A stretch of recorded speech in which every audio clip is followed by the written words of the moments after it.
All right. Well, good afternoon, everyone, and welcome to the live session. I guess this is what is called live session of Discover 2021, formerly known as ACES, poster presentations. A very nice finale for a very successful science week. I believe we had about 80 top quality posters presented by our undergraduate and graduate students this week. So this symposium is a showcase of not only the cutting edge research that is conducted in the college, but also the quality and maturity of our students who did the work and the quality of mentorship that they received by our faculty. I was very impressed with the high quality of research as well as the presentations in all of these posters. And I'm sure the judges have really struggled with selecting the representative posters for today's session. So to all of our student authors, researchers, congratulations for a job well done and keep up the good work. You have made us proud. Also, congratulations to our faculty mentors. Now, before I turn it to Laura, I want to thank our guest judges, Dr. Michael Ray and Wayne Hoskins, for helping us in this, as well as our corporate sponsors. So enjoy the presentations and have a wonderful afternoon and weekend. Thank you so much, Morteza. And thank everyone for being here today. As Morteza said, Dean Coletti said, this is our culmination of Science Week and our annual celebration of student research, now known as Discover 2021 this year. Hopefully you'll all be at Discover 2022 next year. All week we've celebrated student research in the college. And so if you're here for the showcase, that's great. But if you haven't checked out all of the other projects that our students have done, please do. The website is in the chat, and the gallery is going to remain open for quite some time. Students, you can go and check your comments. A lot of people have been leaving nice comments for your research. So today at this showcase event, we're honoring the top scoring posters and projects, and we're going to hear from the student researchers themselves live, not videotaped. And so the way this event is going to work is that each student's going to present their 5-minute overview of their poster, and then we'll have time for questions about their research. And we're going to start with the 6 graduate student finalists. We're going to take a little break after that for the judges to make their ranking decisions. And we're going to watch a wonderful video about undergraduate research in the college. And then we'll come back and we'll hear from the 4 undergraduate student finalists. And then following them, I'll announce the overall rankings and the winners of the event. And this agenda, along with the specific order of the student presentations, is in the chat. And again, some of these posters might be a little hard for you to see, depending on how big your screen is. So I wanted to make sure that you knew you can go to the gallery and you can access each of the posters on your own and zoom in on your own. But before we start with the students, I wanted to introduce our VIP judges. Our first judge is a person who keeps everything going in our college. We just heard from him, the Dean of the College of Science, Morteza Coletti. He's also a professor in the chemistry department. Our second judge is the Senior Associate Dean in the College of Science. She is also a professor in the math department, Dr. Minerva Cordero. In addition to our internal judges from the College of Science, we have 2 special guest judges who are alumni of the college as well, Dr. Wayne Hoskins and Mr. Wayne Hoskins and Dr. Michael Ray. So Mr. Hoskins actually received 2 degrees from UTA, a BS in geology and an MS in geology. His industry experience spans 45 years in all aspects of seismic data modeling, design, acquisition, and processing. Currently, Mr. Hoskins is the owner and head of operations at MapSnapper, a consulting firm that focuses on sophisticated techniques for seismic exploration. Mr. Hoskins has served on a variety of UTA boards and alumni committees, including the Distinguished Alumni Gala Committee, the UTA Alumni Board, and the College of Science Advisory Council. And he is currently on the EES Advisory Council and a mentor to graduate students as well. And we really thank him for coming here today to be a special VIP judge. And Dr. Michael Ray, I think is on our screen. There he is waving, yeah, is the chair of the CEO of the College of Science Advisory Council.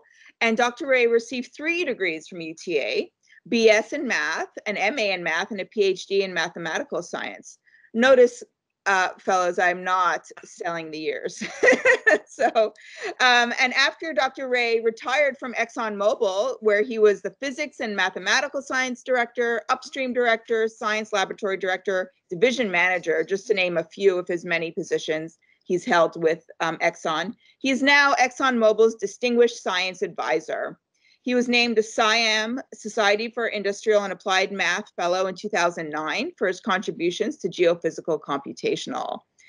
He and his wife are sponsors of the Michael B. and Wanda G. Ray Scholarship for Graduate Studies at UTA, and he's been a guest speaker for the fall commencement ceremony, and has also been a UTA Distinguished Alumni Awardee in 2019. So let's everyone say hi to Dr. Ray as well, and thank our distinguished guests for being here. Okay, well, so now it's time to start with the student presentations. So our first student will be Derna Alakabarova. Her poster is number G77, should you want to go look at it. And the title is Metacognitive Insights into Learning Improvements Across Study Blocks. And she's in the Department of Psychology, and her faculty mentor is Dr. Hunter Ball. Turn it over to you, Derna. Thank you. All right, so the study that we did was on the generation effect, which refers to this finding that material that is self-generated is remembered better than material that is passively read. And in 2004, Dewey, Stanley, and Bjork employed a 2-block mixed list paradigm to study the generation effect. So they had participants study a mixed list of read and generated words, and then after a delay, they had them take a cued recall test. Then participants repeated that procedure for block 2, but with new materials. And what they found is that in block 1, there was a generation effect. So generated words were recalled significantly better than read words. Critically, though, in block 2, that difference was attenuated. So in current study, we wanted to look at whether participants have a metacognitive understanding of this generation advantage. In experiment 1, we just wanted to replicate with Q target pairs. So we had participants study each pair for 5 seconds. In experiment 2, we were interested in whether the time that participants spent studying each word type tracks their recall. So we gave participants unlimited study time. In experiment 3, we were looking at judgments of learning, and we had immediate and delayed conditions. So in the immediate judgments of learning condition, participants studied each word pair, and then they were presented with a cue and asked for the likelihood that they would recall the target on the test. In the delayed condition, participants first studied all the pairs, and then they were presented with each cue and asked for the judgment of learning. So the critical difference here is that in the immediate condition, the target was fresh in participants' minds, so they didn't actually have to retrieve it, whereas in the delayed condition, they did have to retrieve the target. And then in experiment 4, we did the same procedure, but with restudy decisions. So now, instead of asking participants for judgments of learning, we asked them whether they would like to restudy each word pair. And we did an immediate condition and a delayed condition as well. And for our results, for experiment 1, we actually did replicate previous research. This graph is actually from our experiment 1. And for experiment 2, we were looking at study times, and we hypothesized that because generated words are more difficult to process, participants would spend more time studying them than read words in the first block, and then that difference would be attenuated in the second block. That's exactly what we found. Generated words, participants studied generated words for significantly longer than read words in the first block, and then not significantly so in the second block. So then we looked at judgments of learning, And we hypothesized that in the delayed condition, when participants are going to be retrieving the targets, they would see that generated targets are easier to retrieve, so they would give them higher judgments of learning. Whereas in the immediate condition, we would not see such differences, again, because they're not really retrieving. And for our results, if you look here for the delayed condition, we did find that participants gave generated words higher judgments of learning than read words in the first block, and then that was attenuated in the second block. And then if you look at the immediate condition, judgments of learning did not differ as a function of word type or block. So finally, in experiment 4, we looked at restudy decisions, and we hypothesized that in the delayed condition, participants would choose the more difficult to retrieve read items to be restudied more frequently than generated items. But in the immediate condition, again, we hypothesized that there would be no differences. So if you look here at the delayed condition, there wasn't a significant difference, but there is a trend in the right direction here. Surprisingly, though, in the immediate condition, participants chose to restudy generated words more frequently than read words in the first block. It's not exactly clear why that happened, but if you look here at experiment 2 and study durations, perhaps this longer study duration for generated items is used by participants as a cue that they need to study the generated words more, so they pick them more frequently for restudy. And so in conclusion, it does seem that participants have some metacognitive understanding of their recall, as evidenced by study times and delayed judgments of learning. And we are planning on running some future experiments where we actually let participants restudy the words they picked to restudy, which is not something that we did here in experiment 4. And we also want to explore design effects in experiment 3 and 4 in our future studies. And overall, this line of research is important because it allows us to see whether people consciously switch their processing to improve their memory, which can aid in structuring educational material in classes. We also did ask for explicit metacognitive understanding, and Sophie Edwards did a poster on that, our undergraduate, if you want to see that in the gallery. Thank you. Thank you very much. Yes, we can use the applause buttons. Yeah, thank you very much. That was great. Does anybody have any questions? And if you do have a question, please, everyone can raise their hand. If you don't have the raise hand function because you're on the web-based Teams or something, then just shout out, unmute yourself, and let me know you have a question. So I guess, yeah, my question it would be, how would we apply this to help students? And I know that it can help, but is this something in early education or later? What's the actual application for this? That's a very good question. And with such results, that's something that everyone wants to know. We're still exploring that. For now, we just did just Q target pairs, but it's clear to see that generating items and mixing that with read items can help people learn differently and change the processing of how they process read material. So perhaps this can inform how we build, even textbooks or how we present material, where we have students generate part of the information that is mixed in with the information that just needs to be read, because most of the textbooks right now you just read, right? Right. Yeah. No, that's what I was wondering, is how do we actually turn this research into marketable, well, for you guys, marketable materials or things to help students that have processing issues.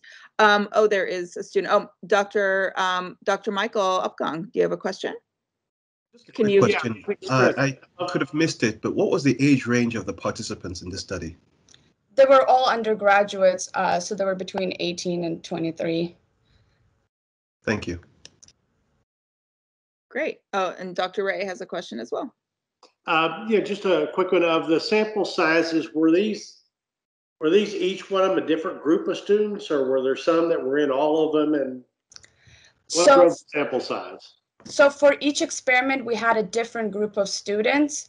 But this, for example, in experiment 3 and 4, we ran them at the same time. The immediate and the delayed conditions within each experiment were ran at the same time.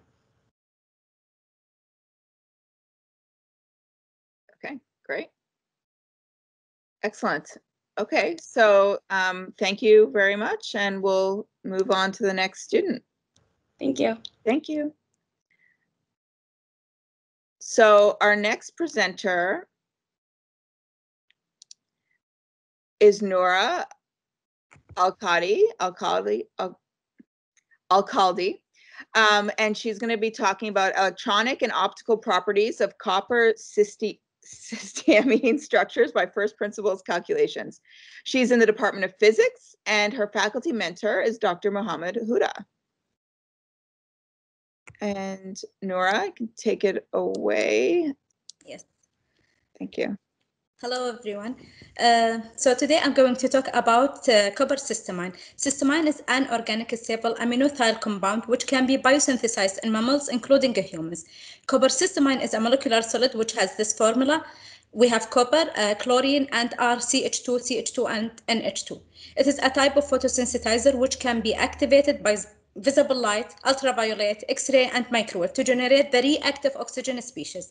It can be synthesized via wet chemical method, and the interlayer interactions of copper cysteamine are very weak, called van der Waals type. Copper cysteamine can be used for therapeutics, imaging, solid-state lighting, and radiation detection, as well to treat both shallow and deep cancers, and it can be used as well to decontaminate the water from the microbes, germs, and organic dye molecules. You can see here in the pictures how the dye molecules make the water toxic, and by dropping the copper cysteamine in this water, it will activated by the sunlight, and it will generate the reactive oxygen, which will reactive oxygen species, which will kill the microbes and germs and will break the organic dye molecule. So it is very important to understand the electronic and optical properties of copper cysteamine. We have studied theoretically copper cysteamine structure by using density functional theory with VASP code. We have used hybrid functional for the exchange correlation part for better calculation, including van der Waals potential as well the spin orbit coupling. We have calculated the stability of the structures by using this equation, which called formation enthalpy. So first we take the structures and relax them fully to get the ground state energy of all of them. We have considered different halogens. First one, copper cysteamine with the fluorine, copper cysteamine with the chlorine, bromine, and finally with iodine. We have considered two different states called singlet state and triplet state, as because we are dealing with molecular solid that might be stabilized in triplet state. And you can see on the left side the volume for each structure, where copper cysteamine iodine has the highest volume, as because the ionic radius of iodine is the largest comparing to the other halogens. And we have calculated the formation enthalpy to study the stability. And you can see here the singlet state and triplet state. There is a difference between singlet and triplet around 2.3 to 3 electron volt, where we can find all these structures are stabilized in singlet state. And we can see that copper cysteamine fluorine is the most stable thermodynamically structures. And also to understand the electronic properties of the structures, we have calculated the density of a state. I considered here only for copper cysteamine iodine. You can see on the left side we have singlet state, and on the right side we have a triplet state. We have a plot spin up and down, as because not all the electrons are paired in triplet state. And we see that the most contribution in the valence band on the same plot on the left side, coming from the copper atom, as well in near the conduction band here. Which and we have found if we excite the electron from singlet from the valence band to the conduction band, it will be from singlet state, ground state, to the first excited state of singlet state. But we found that after the non-radiative transition happen here on the conduction band, due to the spin orbit coupling coming from the copper atom, the non-radiative transition will happen from triplet state, which means that the de-excitation will happen from triplet state, will go to the empty, try to find the empty ground, to the empty state. And we have calculated the optical absorption of all all copper cysteamine with different halogen, shown here from theoretical calculation, from our calculation, and it's compared well with the experimental data, which was provided by our colleagues here at UTA in the physics department, Dr. Chen and his group, and it matched well as well with our theoretical band structure from band hybrid calculation. And we can see that copper cysteamine fluorine has the highest optical gap, while copper cysteamine chlorine has the lowest optical gap. So in conclusion, I have studied copper systemine structure theoretically, and we found that all of them stabilize in singlet state, and we have found that copper atom in molecular solid show some spin orbit effect, which will allow this singlet to triplet transition to happen. And the electronic structures study of the initial and final state of the absorption and the emission process indicate that it is mostly coming from copper atoms. Thank you so much.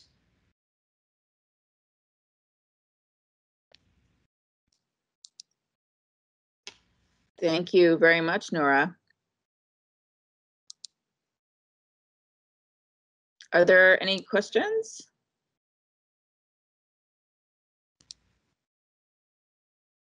Yeah, we have Michael Upgong. Oops. Yeah, just a quick one on the DFT calculations. Were there any particular complexities or issues you faced when you did those calculations, or were they fairly straightforward? Mostly it's straightforward.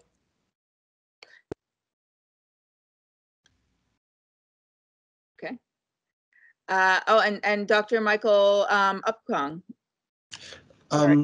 Why is stability so important?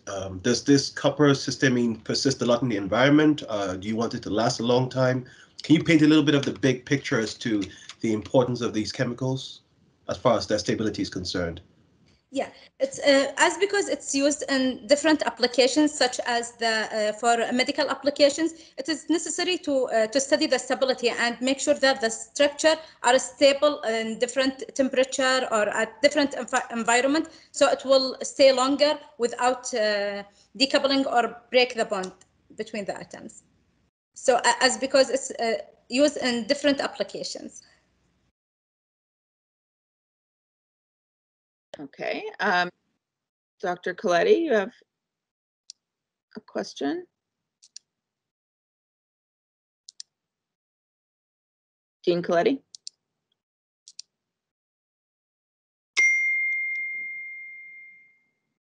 Oh, maybe he's having connection. Well, I'm having problems with demuting. Didn't want him. Wants me to be quiet. So did you?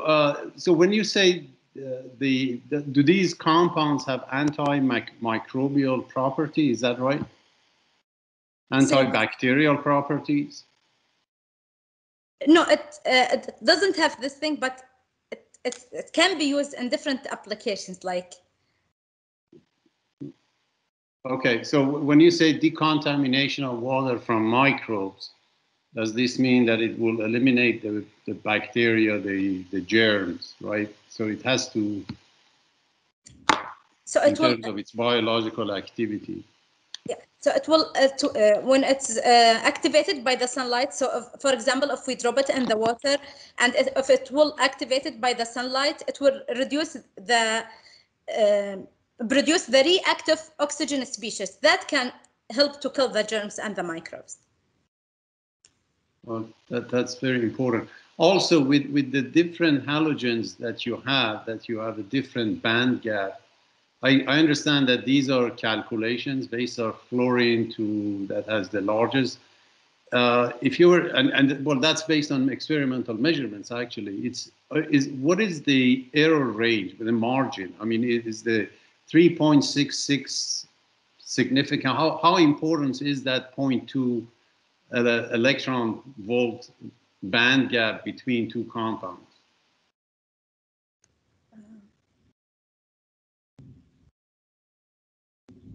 So you mean like how the optical absorption? Right. So when it's 3.66 compared to bromine, that you have 3.45, what is the implication of that 0.2 electron volt band gap? What does it mean?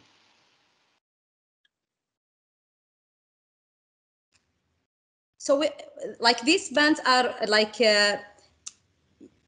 for example, we are testing that like the optical of these atoms, where like if it is very high, then it can be like used in the high range energy applications.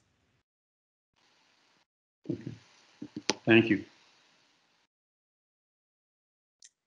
Okay, great. Thank you so much, Nora. Alexander, get your poster up. Thank you very much, Nora.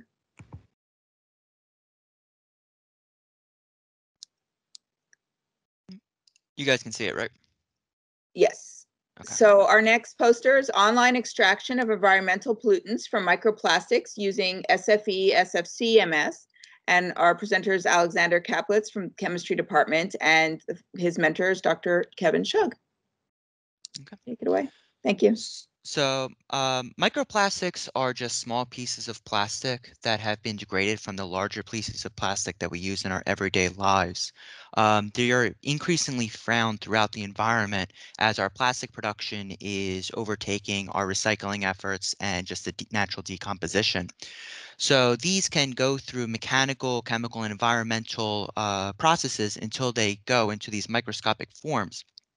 And then if they enter the water, which they can on the oceans, they can enter the food chain through fish that eat them. They are especially of concern because of these environmentally persistent organic pollutants, or these EPOPs, that can associate and absorb to these microplastics. Now, the concern about these EPOPs is that they themselves are resistant to chemical, biological, and photolytic degradation, and they're also toxic to biological species, which means that as soon as these microplastics enter the food chain carrying these EPOPs, they tend to stay into these biological species for a long period of time. And then if the small fish that eats the microplastic gets eaten by a larger fish, it can go out through the food chain, and it can magnify and accumulate until it can reach the humans and have toxic effects on humans, kind of like mercury with tuna fish. A specific EPOP that we looked at is polycyclic aromatic hydrocarbons, or PAHs. Now, they're formed as a byproduct of the petroleum industry, and the EPA currently monitors 16 of these. The instrumentation that we use to try to extract and separate and detect these EPOPs is a SFE, SFC, MS, using an online system, and that stands for supercritical fluid extraction, supercritical fluid chromatography, mass spectrometry system. So what a supercritical fluid extraction and chromatography uses is it uses a subcritical carbon dioxide mobile phase, and that displays the properties of both a gas and a liquid. Now, this is a green analytical technique, and I know that we normally look at carbon dioxide and think that it's not so green, but it's green compared to the traditional solvents like acetonitrile that is used. And it also is a faster than other traditional methods, which can increase the throughput of analysis. So what we did is we took these virgin plastic pellets and we cryomilled them until we got these microplastics. And then we examined it through the microscope, and we saw that the microplastics were rough, which is consistent with the mechanical degradation of larger plastics to these microplastics. And it also increases the surface area, which would allow more of the EPOPs to absorb onto the plastic. We then put these in a mesh bag, which we then put in a container, and then filled the container with water, which we then spiked with the PAHs. And then we put them on a shake table for 7 to 14 days before drying, and then putting it into the extraction unit on the SFE, SFCMS. Now, we adapted a online method using SFE, SFCMS to examine PAHs from soil. And then when we did the adaptation, we saw that we were able to extract 11 of the PAHs that we looked at in less than 25 minutes. Now, this is an online extraction, which means that the extraction, the separation, and the detection all occurred in these 25 minutes, which is much faster and than the traditional methods, which can take up to hours or even days. Now, when we were looking at the 3 different plastic types that we use, which is PETE, LDPE, and HDPE, we saw that PETE was able to extract we were able to extract the PETE PAHs, or the PAHs from the PETE much faster. And it only took approximately 1 round to get most of the PAHs from the plastic. When we looked at the LDPE, we saw that it was more compound specific, So different PAHs were able to be extracted faster compared to others. And then when we looked at the HDPE, we saw that we were able to extract the most PAHs from this compared to the other plastics. Now, the working theory is that the reason why this occurs is due to the different polarities. As carbon dioxide is a non-polar solvent, when you increase the polarity, it affects both the separation as well as the different extractions, depending on the polarities of the plastics themselves. In the future, we want to look at different EPOPs, as well as instead of using lab spike samples, we would put them in marine water and see if they absorb any of the natural PAHs that is found in the marine water. And thank you for your time. Thank you very much. Do we have any questions?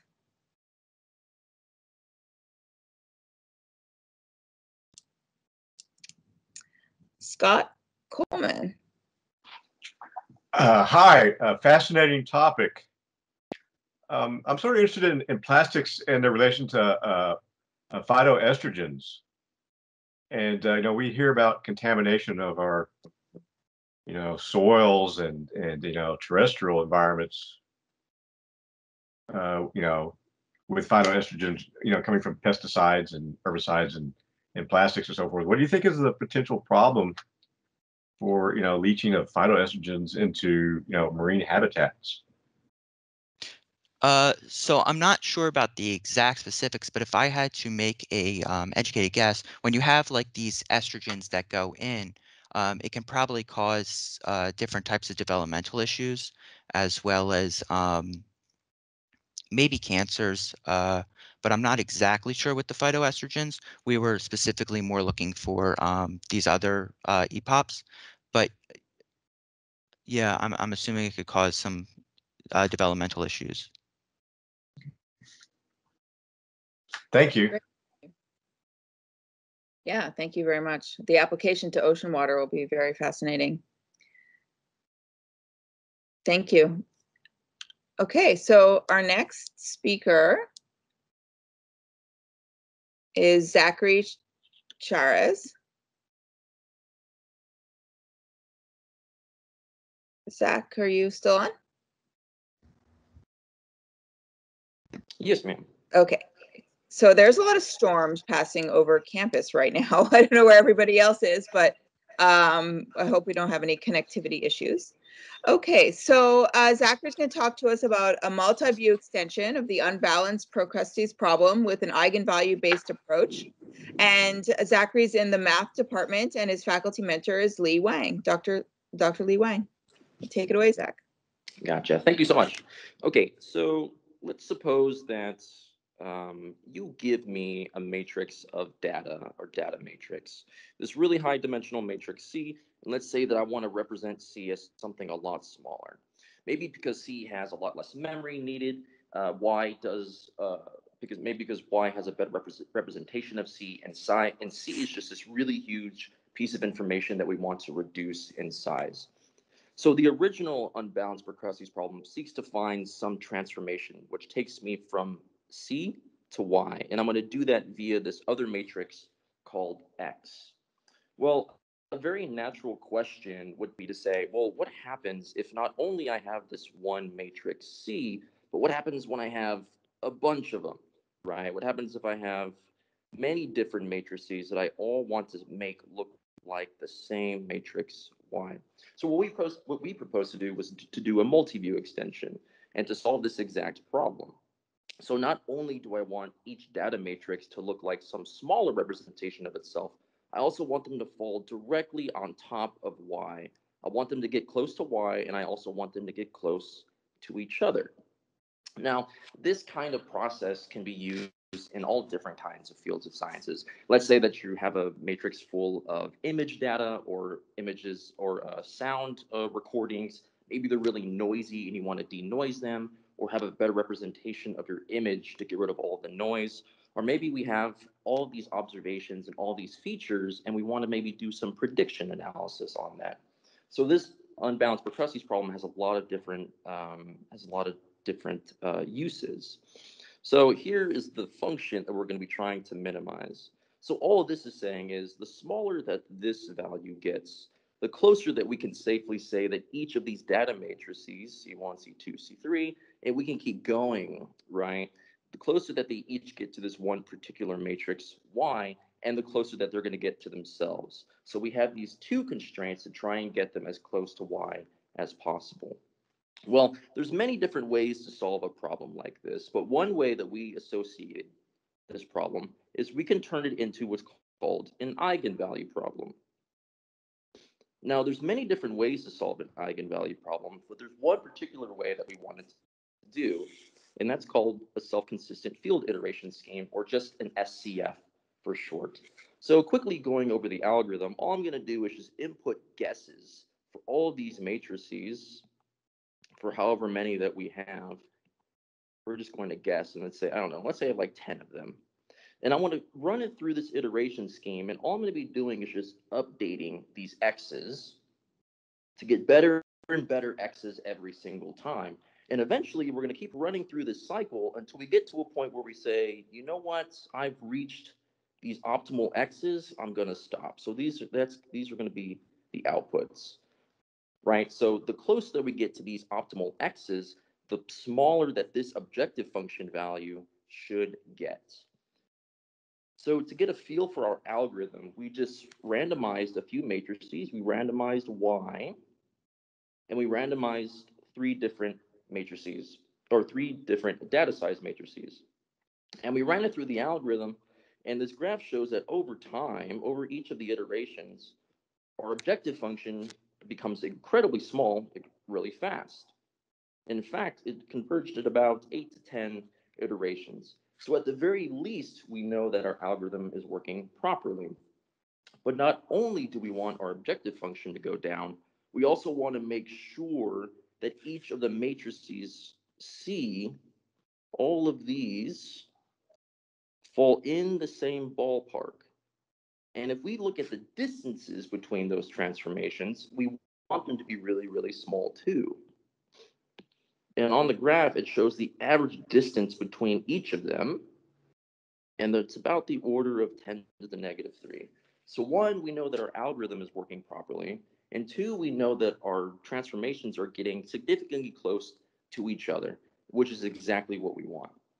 So we definitely are still in the preliminary stages where we're just getting a feel for our algorithm, but there are many different repositories filled with multi-view data for machine learning.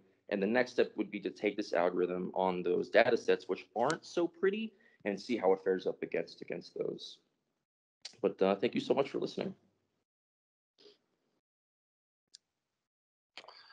Thank you very much. Very technologically savvy there with your with your writing on the poster. Very cool. Do we? Oh, I see hands already. Okay, great. Let me see my hands. Oh, so we have, yeah, Dr. Ray, do you have a question? Yeah, you may have answered it in the talk, and I may have missed it. What was the data set you used? I mean, that's awfully rapid convergence. Absolutely. These were completely idealized, normally distributed randomized data sets. We just wanted to make sure that, first off, our algorithm was at least doing what it was supposed to do. How do you have any thoughts about how that may change if each one of those data sets well, was a real data set, but also was maybe a changing basis of a data set? So it may make the same observations, but conditions are changing substantially enough that the categorizations may be different. And now I'm probably thinking about the disease conditioning, but right. So that would be an instance whenever our data sets would be changing in time. So that would be like a function in time data set. We're considering specifically stagnant data sets where we have a already collected set of observations and associated variables, and we already know what the smaller matrix or the smaller image should look like. Great, thank you. And Dr. Opang, you have a question? Yes, very nice presentation, by the way. Forgive me for being non-math knowledgeable as I used to be 20 years ago or so. But no problem. What is the importance of the distance between algorithms? I can see the data, but I don't know how it fits into anything. Right. So you say like just talking about like application in general? No, just tell me what it means as far as what you did, how it fits in. I gotcha. So I guess the most tangible example would be something as simple as like face recognition or sound recognition. If you have an image or a piece of audio that's extremely noisy, and you want to take all the most important pieces of that audio to try to represent it as well. If you're trying to talk, but there's all this noise in the background, there's chit chat, it's distorted. How do I remove all of that and get the most important pieces out of that sound or image that best represents what I'm trying to look for? That would be one example. Thank you. Dean Coletti. Well, the question was asked. I had a question about the same thing, but just want to say thank you for not walking us through all those equations, every one of them, and give us a no problem. Yeah, I try to make it as edible as possible. It would have been painful. I know that Michael would disagree, but it would have been painful a little bit. That's hilarious. Great. Thank you so much, Zachary. Jiwon, our next speaker. Oh, there you go. Good.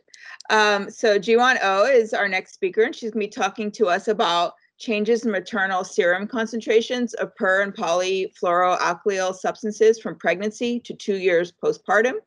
And she's in the Department of Earth and Environmental Sciences, and her faculty mentor is Dr. Shin. Take it away, Jiwon. Okay, thank you. So the target environmental chemical of my research is per and polyfluoroalkyl substances, which are also called PFAS. And PFAS have water and stain resistant properties, so they are widely used in our daily products, such as non-stick cookware, food packaging materials, fabrics, and carpet. So accordingly, we are naturally exposed to PFAS. And PFAS are highly stable due to their strong carbon-fluorine bond, so they are persistent in environment and human body, and they are not easily excreted from our body. Unfortunately, pregnant women are also exposed to PFAS, and PFAS in pregnant women are transferred to their children through placenta during pregnancy and breast milk during lactation. So prenatal exposure to PFAS has become a major issue in public health field because of its potential adverse health effects in pregnant women and their offspring. However, it is not fully understood that how these chemicals move in and out of the pregnant women from prenatal to postnatal period. So we examine changes of maternal serum PFAS concentration from pregnancy to 2 years postpartum, and we also identified what kind of factors actually affected the changes. So our study population was drawn from the MARBLES, which is a prospective cohort study that enrolls pregnant women who already delivered a child with autism spectrum disorder. As this MARBLE study prospectively follows up the women from prenatal to postnatal period, we were able to collect serial blood serum samples from 42 mothers during the first, second, and third trimesters of pregnancy, as well as 3 months, 6 months, and 24 months after delivery. So in this study, we divided a total of 3 years into 3 subperiods. From conception to the delivery was called as pregnancy, and from delivery to 6 months postpartum was called as lactation, and from 6 to 24 months postpartum was called as post-weaning. Then we separately fit a multiple regression model for each period to see how PFAS concentrations change during each period and how physiological or demographic factors here affected the changes. So among the 9 PFAS quantified, PFOA, PFOS, PFHXS, and PFNA, which were detected in more than 99% of the samples, were used in the analysis. So during pregnancy in these red boxes, PFAS concentrations significantly decreased at a rate of 4 to 6% per month, except for this PFHXS. During lactation in green boxes, PFAS concentrations also decreased, but only PFOA and PFHXS showed statistically significant decreasing rate at 5 to 6% per month. And during post-weaning in these blue boxes, PFAS concentrations barely changed compared to other 2 periods, but only PFOS showed statistically significant decrease at a rate of 1% per month. So these decreasing trends suggest that certain PFAS can be transported from mothers to the fetus during pregnancy, and to a lesser extent, PFAS can be transported to the nursing child during breast milk. And next, we identified the determinants of changes in maternal serum PFAS concentrations. So for all 3 periods, child's birth year and maternal age at delivery were common determinants. So this is because PFAS concentrations are decreasing over the years due to the phase out in the United States, and PFAS concentrations are increasing with higher maternal age through accumulation in their bodies. And for pregnancy and lactation, gestational age and maternal weight during pregnancy, maternal weight gain during pregnancy were major determinants.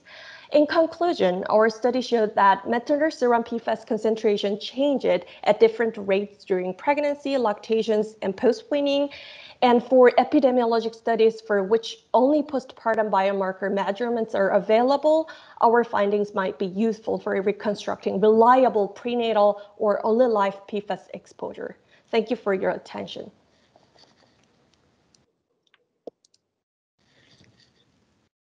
Thank you so much. That seems extremely relevant and very important work. Oh, I think your advisor has a question. Dr. Shin? No, I just raised my hand. Yeah, give my applause. Oh. Clap? Were you? Yeah. Okay, so you don't have a question then, I would assume. I think Maji has a question. Dr. Fran? Yes. Yeah, I wonder if there are samples, blood samples from the babies are available. I'm just curious to see if mass can be balanced if those studies are conducted to the babies. Yes, that's a great question. But actually, Marbles actually collected some parts of blood samples from infants, but I think in the blood samples, PFAS were not quantified due to the small sample volumes. So of course, as you mentioned, if we have infants, babies, then we can have better models to reconstruct the PFAS concentrations, but unfortunately, we were not able to do that.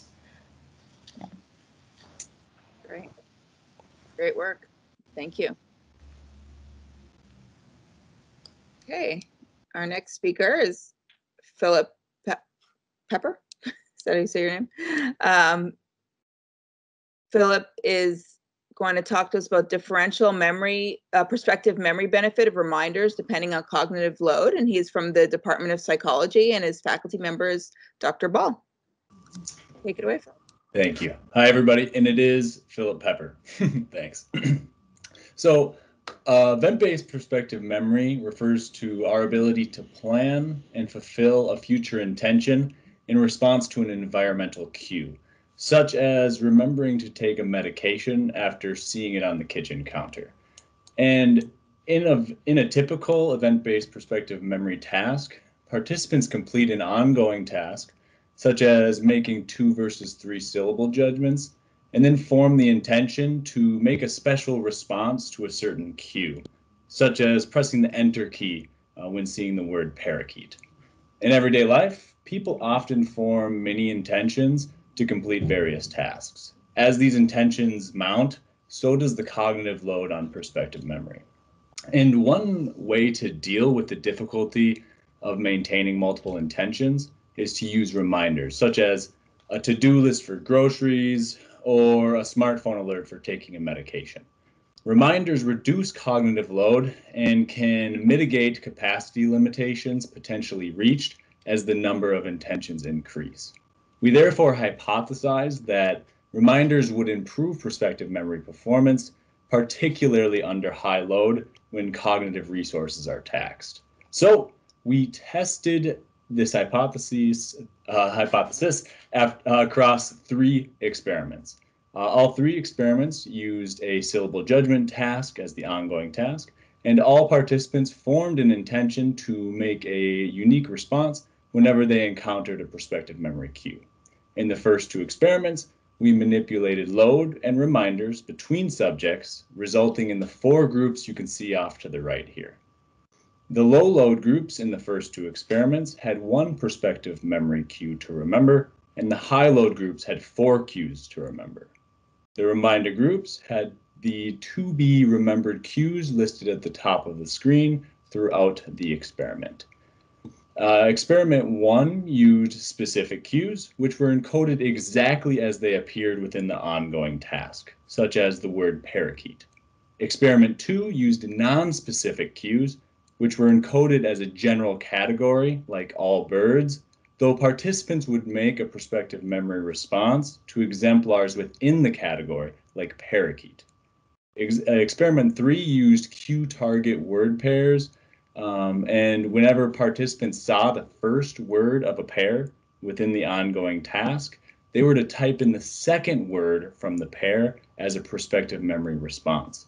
And load was manipulated within subjects in experiment 3 by using 2 high association word pairs, like positive and negative, and 2 low association word pairs, like parakeet and negative. Low association pairs were considered high load because they require controlled retrieval of memory processes. And the graphs from all 3 experiments are organized with prospective memory performance on the y-axis and high or low load on the x-axis. The reminder groups are represented by the gray bars and the no reminder groups by the white bars. In experiment 1, reminders improved prospective memory for specific cues in both load groups, but the effect was far stronger under high load. In experiment 2, reminders only improved non-specific prospective memory under high load. In experiment 3, reminders improved prospective memory overall, but just like in experiment 1, they provided greater benefit under high load. So, in conclusion, all 3 of our experiments showed that reminders are particularly beneficial under high load. And populations with deficits in prospective memory, such as people with schizophrenia, depression, or mild cognitive impairment, may be helped most by using reminders. Our projects that we are currently running here include using time-based prospective memory reminders with medical information. And additionally, we are examining the effect of reminder specificity on prospective memory performance by manipulating whether participants have a reminder for the cue or the response information that must be retrieved from memory. We are also investigating how people make decisions about reminders and whether people show metacognitive awareness of the effectiveness of different reminder types. And as reminders are particularly beneficial for younger adults with lower cognitive abilities, future studies should explore the effect of reminders on prospective memory in older adults. Thank you for listening. Thank you, Philip. That was wonderful. Now, do you have any advice on reminding us to make reminders for our things? That's a major problem. Yeah, no, it's funny how the more I've learned about prospective memory, it's like it's prospective memory tasks within prospective memory tasks. Within that, you got to remember to remember. So it just compounds. Right. Dr. Ray. A quick question is there any plan to look at the effect of when you do make your own reminder list versus something that's pre-canned? Yeah, no, it's a really good question. So as far as writing your own reminders down, we don't have that planned in the docket, but as far as making choices about the specific reminders and making choices about the things that you have to remember, those ability to make those choices and set those things on your own terms improves that memory performance. So presumably, writing your own reminders for your own intentions would improve that memory.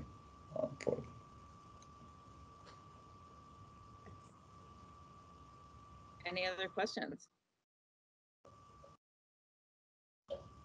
We have Scott Coleman. Is that you? I can't. Yeah, that's me. You have anything in your?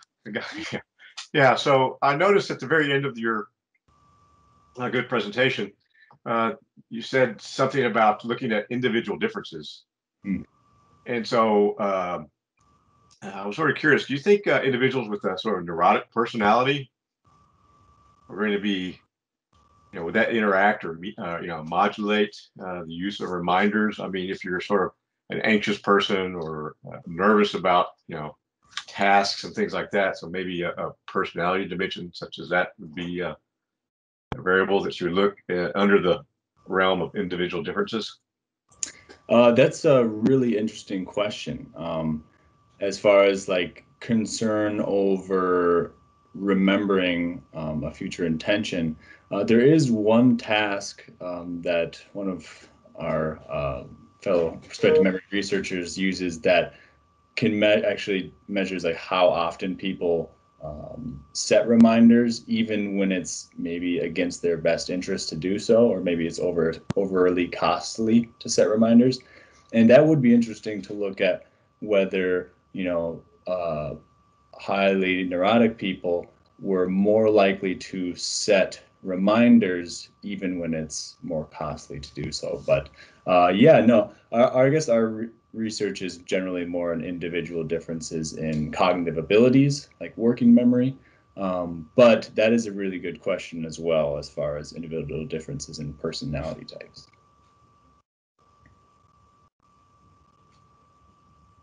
Great. Thank you again. So we've come to the end of the graduate student presentations, and we'll take a 5-minute break and come back. Oh, it's exactly 2 o'clock. Wow, worked out really well. We'll come back exactly at 2:05, and we'll watch a video about undergraduate research that we have put together, and then we'll do our undergraduate posters. And so the judges have a few minutes to stretch your legs and come up with your decisions for me. Thank you. I think one of the reasons why I wanted to come to the United States was because of the opportunities in terms of research and internship that are given to undergrads.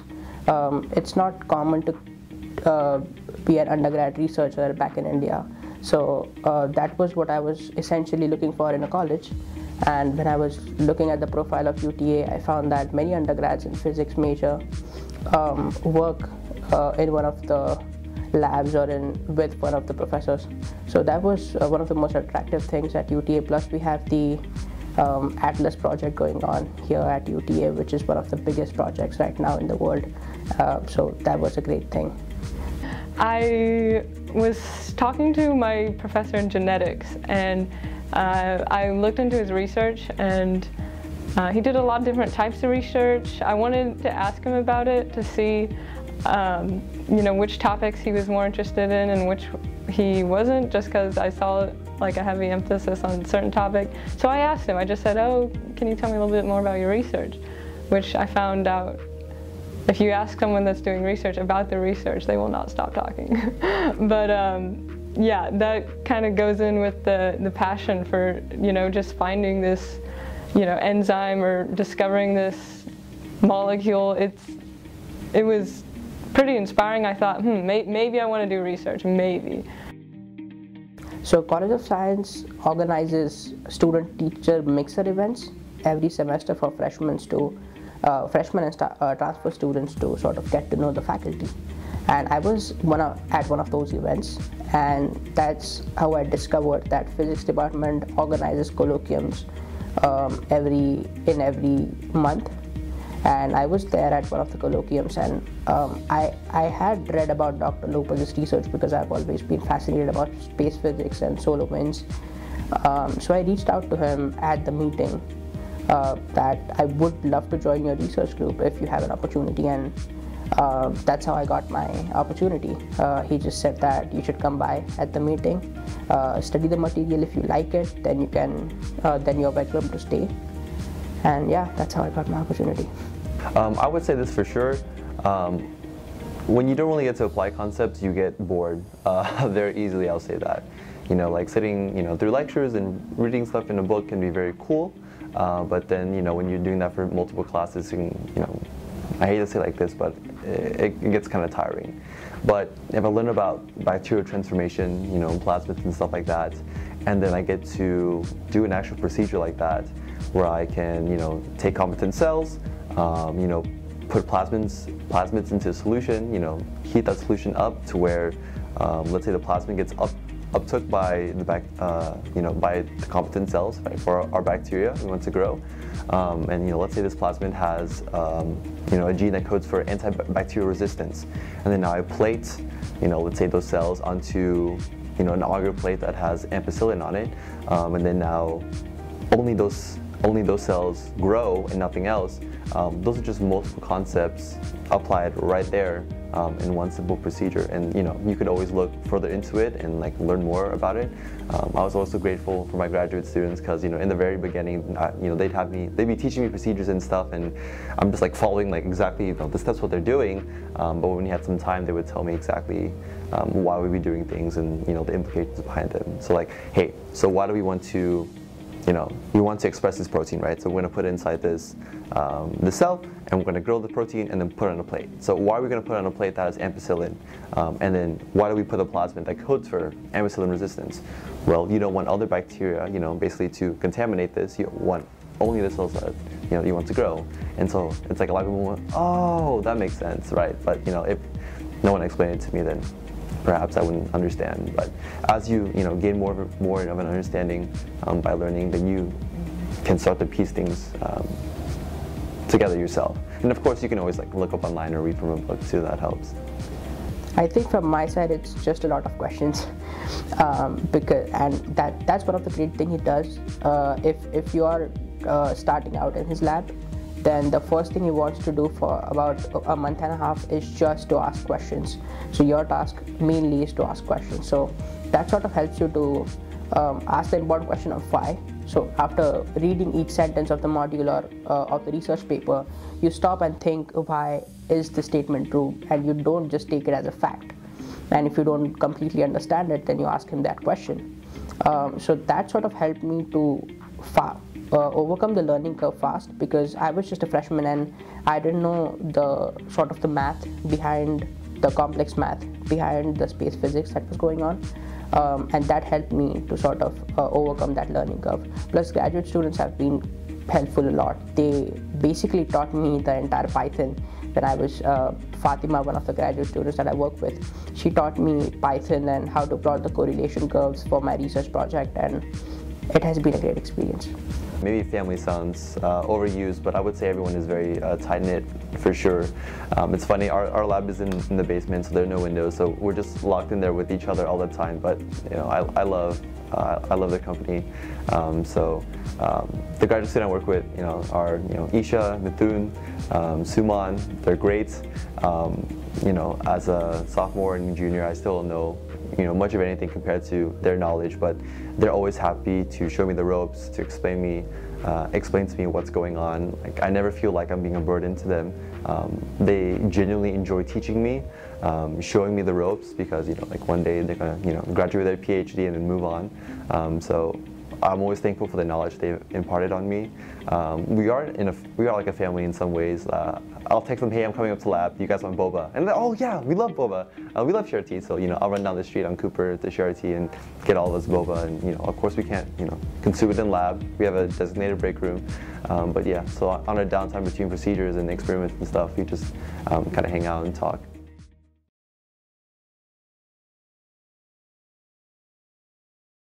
Thank you so much. That was a great video showing all the benefits of undergraduate research as well as connection with the graduate students that are conducting their thesis work. Excellent. So that's a perfect point to kick off our next set of speakers who are undergraduates working in research labs. And our first speaker in this group is going to be Kayla Robb. Kayla, you want to share your poster? And her poster title is The Effect of the Hausdorff Dimension on the Security of Fractal-Based Image Encryption. And she's from the math department, and her advisor is Dr. Teresa Jorgensen. Take it away, Kayla. Okay, can you hear me? I can. Okay. Yes. Okay. So have you ever wondered how an image sharing app such as Snapchat keeps your images from being stolen and your pictures spread across the internet? Before sending your pictures, Snapchat will encrypt your image or hide exactly what the image looks like from everyone except the sender and the receiver. Even if someone manages to download your image without the correct information, called a key, needed to reverse the encryption, they would have very little chance of ever seeing the image you sent.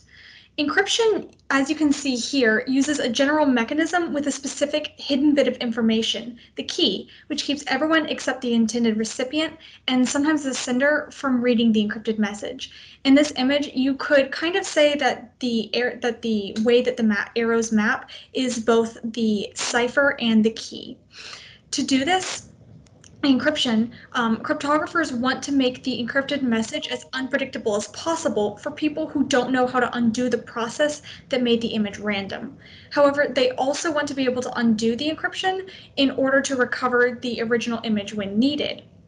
When using a chaotic image as a key, the encryption can use the inherent randomness of the key to add an extra layer of unpredictability in the encrypted image. Also, chaotic images only need a few parameters to create a great deal of unpredictability. So sharing the key to reverse the encryption is relatively easy. Instead of sending an entire image, people who send an encrypted image can also send these few parameters along with your image, and the receiver can get the parameters, regenerate the chaotic image, and undo the encryption. So one very common chaotic image is a fractal. A fractal is a geometric object that at first glance doesn't really seem to be like any geometric object you've ever seen. As you can see here, a fractal is characterized by infinite complexity, which in figure 2 you can see that as the closer you zoom in on that fractal, the more detailed it is. Self-similarity. In fractal 3, you can see on the right that part of the fractal looks like the whole fractal. Fractals also have a lot of irregularity, which means they're so detailed and complicated, they can't really be described well by normal Euclidean dimension, which is dimension like you usually think of one-dimensional or two-dimensional. To discuss fractal dimension, we use Hausdorff dimension, which is a measure of complexity which allows us to capture the infinite irregularity of fractals. I hypothesized that a fractal with a higher Hausdorff dimension would lead to a more random and thus more secure encryption when the fractal is used as the key for an image encryption system. To test this, I created a fractal keyed encryption system, which could either generate a specific type of fractal during runtime or could use an already generated fractal as the key. I then encrypted and decrypted 3 test images with 20 different fractals, of which 4 were these pre-generated images, and 16 were generated during the runtime, and 4 were pre-generated images. And as you can see here, I encrypted one specific image, such as the Lena image, which is a very common test image, and in figure 5 you can see what the result of that encryption would be. Based on some encouraging initial results, I decided to take another sample of an additional 3 images and encrypt them with the same 20 fractals, which resulted in around 120 samples and 6 distinct populations. After encrypting and decrypting the images, I used 6 common security metrics to gather information on how similar the images were to an ideally encrypted image, which is one that's totally random and has no deterministic properties. Based on the information gathered from these metrics, I discovered there is a statistically significant correlation between the Hausdorff dimension of the fractal used as an encryption key and the randomness of the resultant encrypted image.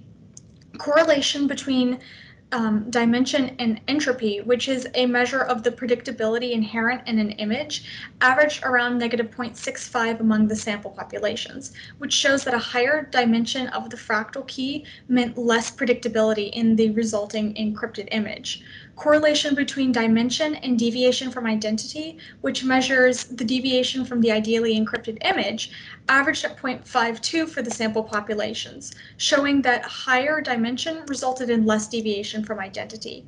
Based on this, cryptographers using fractals as keys for their encryption systems should prefer higher dimension fractals, since these aren't more difficult to generate and result in a better, more randomly encrypted image. Thank you. Great, thank you very much. Are there any questions? I see one from Alex Weiss. Dr. Weiss? Yes, hi, very nice talk. Thank you. So I have a question. So, and I may not understand exactly what you did, but these fractals I thought could be generated with fairly simple algorithms. Yes. Could that algorithm itself be discoverable? And then, so I mean, if it's and then somebody, you know, that's just part of a key, you know, if they know that there's an algorithm there. So one of the really useful things about fractals is fractals are extremely sensitive to initial conditions. So for instance, there's an example of a fractal two initial conditions that differ by 1/100th, and the resulting fractals are different, which would mean that the encryption would not, it would basically be either a lossy encryption or a lossy decryption, or you wouldn't be able to decrypt it at all because of this sensitivity. So even though the mechanism is known, and in general with encryption, the mechanism is known, it's just you don't have the specifics needed to be able to completely undo it.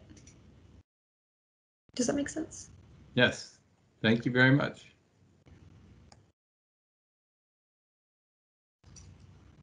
Thank you very much, Kayla. Excellent job.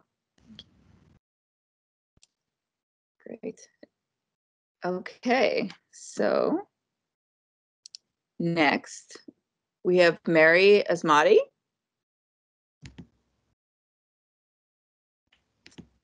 She's going to talk to us about the effects of bioinoculants in the microbial community of the soybean rhizosphere under drought conditions. And she's from the Department of Biology, and her faculty mentor is Dr. Woo-Suk Chang. Mary? Hello. So currently, the U.S. stands as one of the leading soybean producers in the world. Like any other agricultural product, the effect of drought has negatively impacted soybean yield and is predicted to increase in the next coming years due to climate change. Drought has been found to decrease the growth of beneficial proteobacteria in the soil, such as Bradyrhizobium japonicum, which is responsible for nitrogen fixation. And this nitrogen fixation process is essential to plant growth because it converts nitrogen from the atmosphere into ammonia, which is the form that the plant uses. Bioinoculants, which are microorganisms that aid in plant growth, can reduce the use of synthetic nitrogen fertilizers. And this is important because chemical fertilizers are harmful to the environment as they contribute to the eutrophication and destruction of the ecosystem. So the goal of this study is to examine the effect of these bioinoculants on the microbial community of soybeans under normal and drought conditions. We are primarily interested in three main components: the rhizosphere, which is the soil immediately surrounding the plant root, the bulk soil, and the root nodules. So we collected samples from the Yoakum, Texas site, which is one of the drought-prone sites of a large-scale field trial being done in our lab right now. The rhizosphere soil and the near bulk soil samples were collected from 6 weeks and harvest times. The bulk soil samples were then sent out for physiochemical property evaluation, and for the microbial community analysis, DNA was extracted directly from the samples, followed by PCR amplification of the 16S rRNA gene, which was then sent out for sequencing. And this 16S rRNA sequence is commonly used as a molecular clock in prokaryotic phylogenetic studies. So here, this principal component analysis plot shows a difference between the red non-irrigated samples found primarily above the x-axis as opposed to these irrigated samples in green. And we can see here that potassium, phosphorus, nitrate, and zinc were prominent nutrients that contributed to the variation found in the red non-irrigated bulk soil samples.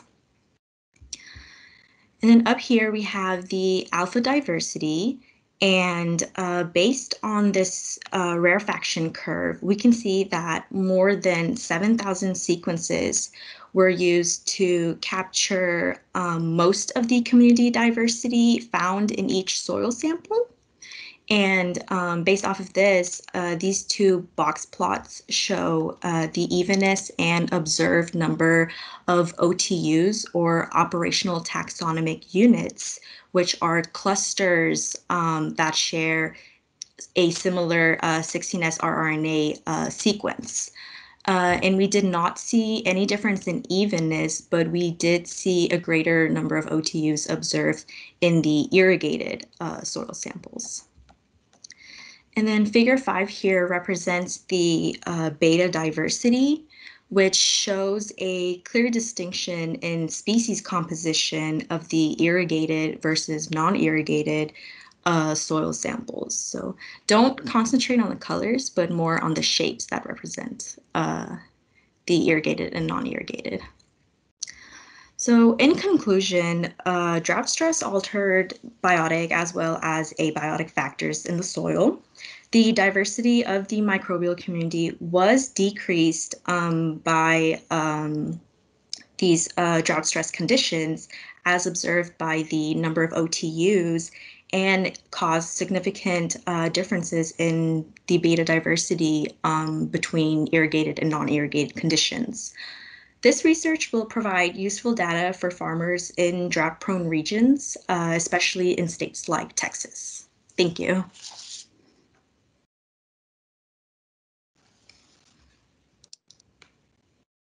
Great job. Thank you. Let me stop sharing. There we go. Do we have any questions from the audience for Mary? Dr. Medeva Cordero. Yes, thank you so much, Mary. I really enjoyed your presentation and your poster, very, very clearly presented. So this data that you were evaluating, was this a recent data? Was this soil collection, all this recent drought, or was this something from a couple of years ago? So we made this, like the graphs and everything, last year. So I'm assuming this is the data from 2 years ago. Okay. Yeah. Okay. So yeah, and I don't know, so how can we make predictions, right, for the future? And do you take into account the length of the drought and how many, I guess those are other issues that you can consider in the future. Is that correct?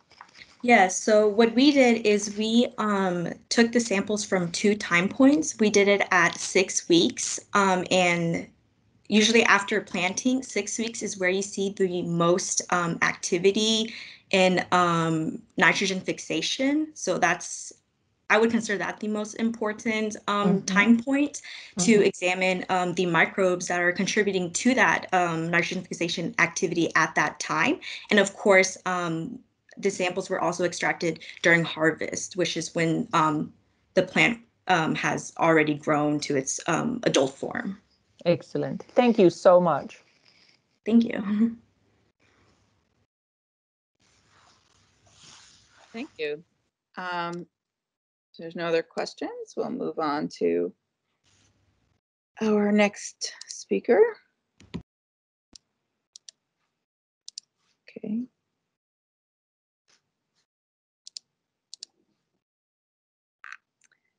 Okay, so our next speaker is Clifton Noel from physics. Clifton, are you here? I am. Good afternoon. Great.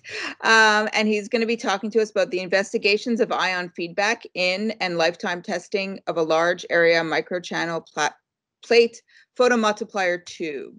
and his faculty mentor is Dr. Andrew Brandt from physics. All right, is everything up? Is everything good? Yeah, looks great. Awesome. Well, good afternoon. I'm here to talk about physics. Modern physics has got a problem. The problem is that we want to make observations, but our eyes only see things that happen so quickly. So we need to see things that are happening, you know, within the trillionth of a second or so. In some cases, anyway. So we need photodetectors. Here's how this works. When an event happens, you know, smash two particles together, whatever, that's going to produce light. All right, light's going to come in here to our photodetector and interact with this here photocathode. That's going to produce an electron.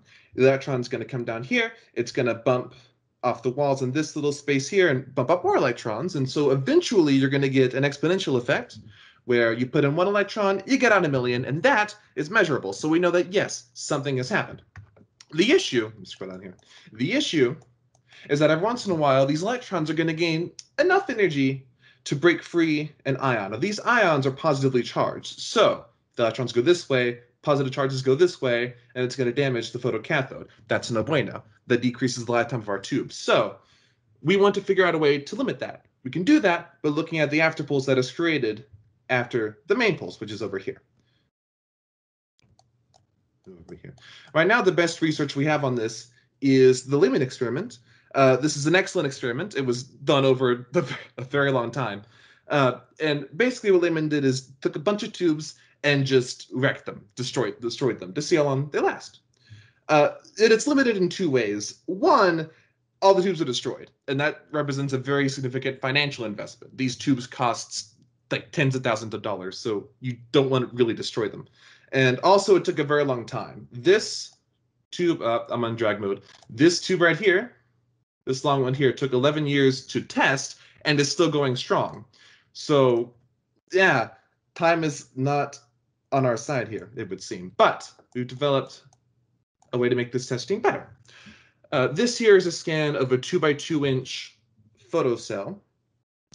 As you can see, we have developed a method of testing that illuminates just a small area of the plate. And so we get very localized effects there, which is nice because now we know we don't have to destroy an entire tube to get good results.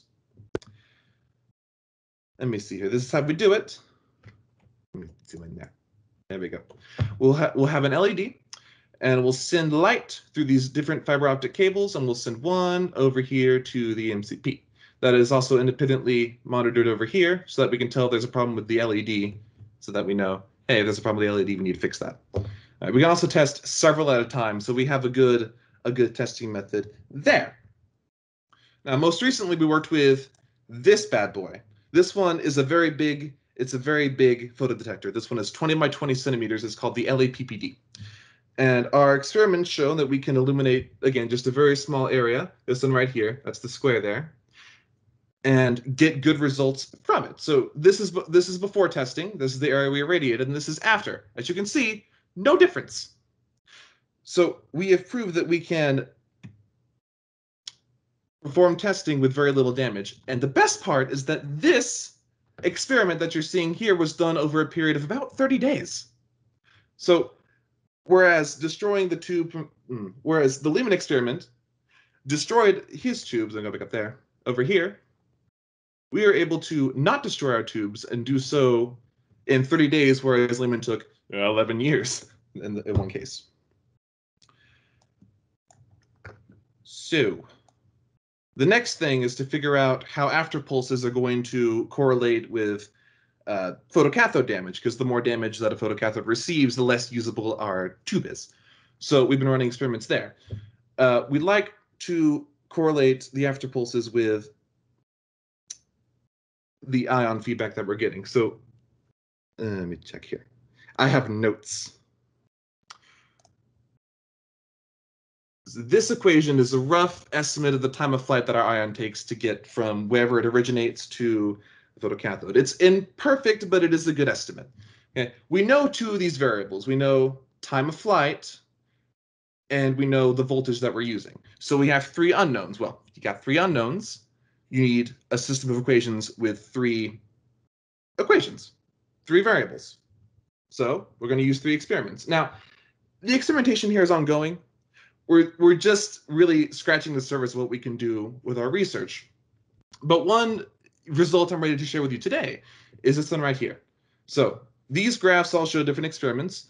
The experiment in black, this black line here, this is all the same standard run experiment.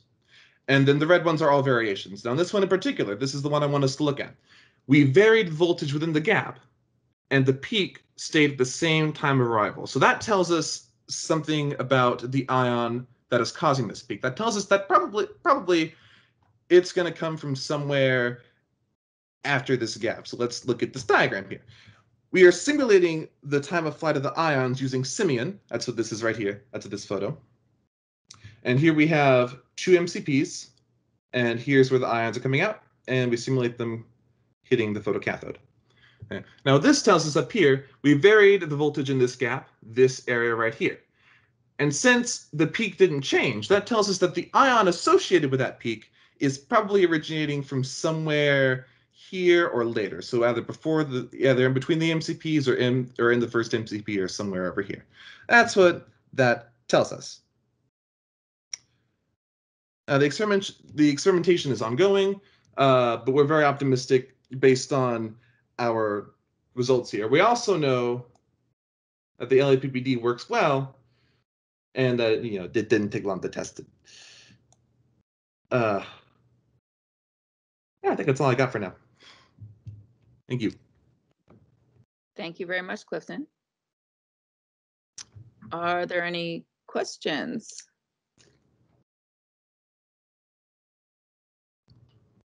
From the audience. Second.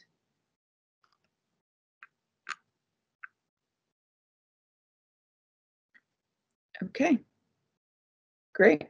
Well, if there's no questions, we'll move on to our next speaker. We have Eileen Lavin. Thank Clifton one more time. Yeah.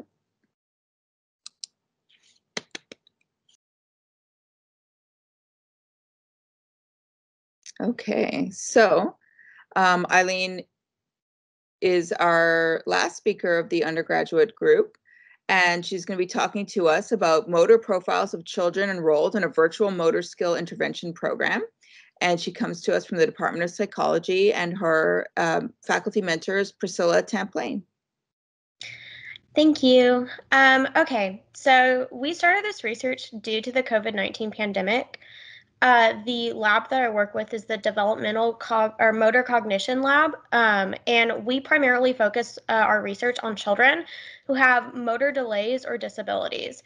Because of this, normally during the COVID-19 pandemic, a lot of the traditional in-person therapeutic settings were challenged. And so we wanted to find out, is there a way that we can provide an intervention program for these kids that will improve their motor abilities. In the past, we have done the Little Mavs Movement Academy. This was an in-person intervention group, and we worked on various OT or occupational therapy goals for these children. This could include learning how to jump, using your pincher grasp, how to hold a pencil and write, various things along that line. So for this study, we had a total of 14 children who had developmental coordination disorder, or DCD. They were signed up for our online motor intervention program, which consisted of 8 virtual asynchronous sessions. The videos were delivered weekly through a private YouTube channel from March to April of 2021. All of our participants were between the ages of 5 and 10 and had various different comorbidities, some including autism spectrum disorder or apraxia, childhood apraxia of speech. For this study, we did have to create our own questionnaire, and this was mainly due to the fact that there's not a whole bunch out there in terms of research of looking at how do you effectively deliver a virtual program to kids and how does it relate to their learning styles. So we did create our own questionnaire. It was the Motor Assessment Questionnaire, or the MAQ. We use this to determine the ability of these children who were enrolled in our study, not only in their general ability to perform motor skills, but also on 5 specific items. So these 5 specific items include the vertical jump, standing on one leg, holding a pencil, throwing and catching a ball, and tying your shoelaces. Right here on these 2 graphs, these are graphs that we made after we received the pretest, which included the MAQ as well as some other assessments. In this first graph, you see what the general ability of the student or of the participants are to complete their general motor skills and how much assistance they need. So most of these participants are not on either extreme of either being able to totally be able to complete the movement or not able to complete the movement. They're normally right here in this middle, which is they're able to complete movement, but they really need explicitive directions in order to be able to do said movement. And that's very common with the DCD diagnosis. A lot of these kids have a hard time planning movements, and so they need that direction to be able to actually follow through on it. This second graph down here shows the participant percentage of being able to complete each of the 5 items that we wanted to improve upon. You'll notice none of them are at the 60% mark. The highest we had was vertical jump at 55%, and then all the others kind of range below that or close to it in the terms of throwing and catching a ball. So this is an ongoing study. We have delivered all content, but we are in the process of delivering the post-assessment. So we don't have any comparable data from the beginning to the end right now. However, we do plan to start collecting and analyzing the data on that in the next week or 2. So our future directions for this study is to do a continuation in the summer. In June, we're going to do another virtual intervention program with Little Mavs, except this time it's going to be synchronous. So instead of kind of putting it all on the parents and the children to do these videos within the week that they're given, we're going to actually have them sign on through Teams at a specified time and work through the program and the different activities with the research interns. So it'll be the same activities and it will be the same 8 sessions. We are going to shorten it to a 2-week time span. So we'll do, instead of doing a session a week, we're going to do a session a day, Monday through Thursday. After this, we are going to conduct one final post-test. And this will allow us to be able to compare the improvement from the asynchronous program and then improvement in the synchronous program. And this is really to kind of expand upon that point I made earlier, which is seeing how different models of learning, so asynchronous versus synchronous, can impact child learning and which is more effective and if there is an ineffective one, how can we improve it? And so that the child gets the most in terms of learning ability. So yeah, like I said, this study is ongoing. However, the pretest data shows that participants are able to complete motor skills, but need explicitive oversight and directions to be able to do so. The virtual intervention program may be able to decrease the amount of oversight needed when the participants are able, or when the participants complete these motor skills. Additionally, at this time, like I mentioned, parents are filling out the post assessments, which will give us a much clearer result for this asynchronous program. Thank you.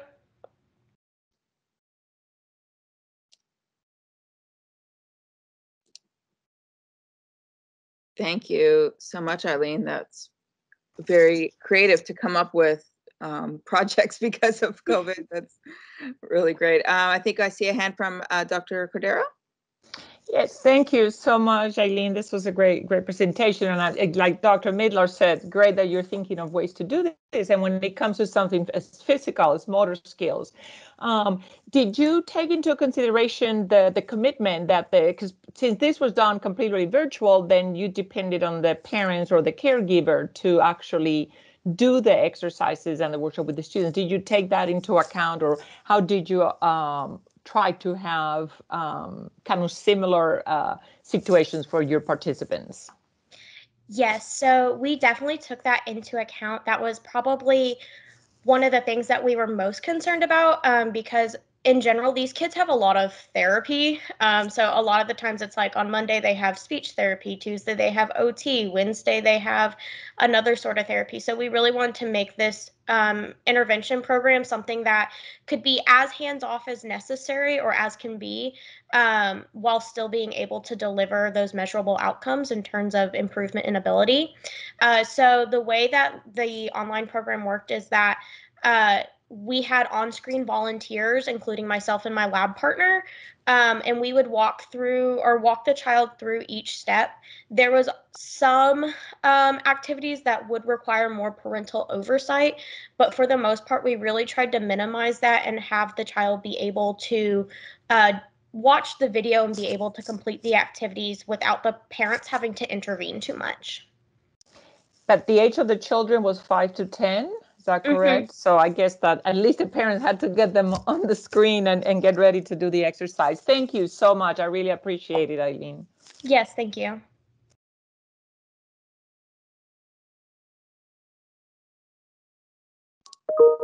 Great, thank you so much. So I'm tallying the results. So if we just hang out for 1 minute while I do that, and I will be happy to announce the rankings and the winners in a few minutes. So we'll just hang out for a second. Dean Coletti, did you want to say something? Yes. Again, congratulations to all of our students. Those were great presentations. I really enjoyed it. Before we go to the next section, I would like to acknowledge the people who actually put this program, as well as the Science Week, the programs related to Science Week together. We have a steering committee, of course, Dr. Laura Midlars was leading the effort, so thank you. And I would like to ask the members of steering committee, Dr. Andrew Brand, Woo-Suk Chang, Scott Coleman, Lee Wang, Cornelia Wingot, Saiful Chaudhary, and Mr. Roy McDougall, Greg Peterson, Lori Norris, and Yvonne Dillon, and Valerie Kavanaugh. If you all can turn on your camera if you're around. All right. So we have, as I said, we have a number of faculty, 6 faculty from 6 departments and 4 staff members. Thank you all for your contributions. And I also want to thank one last person, Kevin McCarthy. He's a new staff member in our college. Kevin, would you please turn on your camera? So Kevin is our new Associate Director of Marketing and Communications, who has put all of these things on the web throughout the week and did a great job. So thank you all, and welcome Kevin to the team. He's been here for 5 months now, and he has already made a big difference. So thank you all for all of your hard work and effort. We had a great Science Week and celebration of science and research. Thank you. Yes, Laura, Dr. Midlars, if I may say so, I also want to congratulate the faculty and to thank them for the time that they devote to their students in these research endeavors. We know that it is a time-consuming process, but absolutely fulfilling. And as a faculty member myself, I greatly enjoy working with my students. And when they do a presentation, it's just a wonderful feeling to see how much they're growing and how much they're benefiting from this experience. So thank you to all the faculty mentors that have guided these students to these amazing accomplishments, to all of the presenters, all students that participated and that had those wonderful posters. Thank you so much. You are doing a great work. And students, you have distinguished yourselves as true scientists and people that actually want to go the extra mile in your experiences at UTA. You're not just satisfied with taking classes, but you want to go the extra mile, and it definitely shows in the progress that you have shared with us during this week. So thank you so much. Here we are. You need a drum roll. For the graduate students, we have first place is Juan O with her changes in maternal serum concentrations, and she's going to win $400. Second place, $300 will be Zachary Charas from math.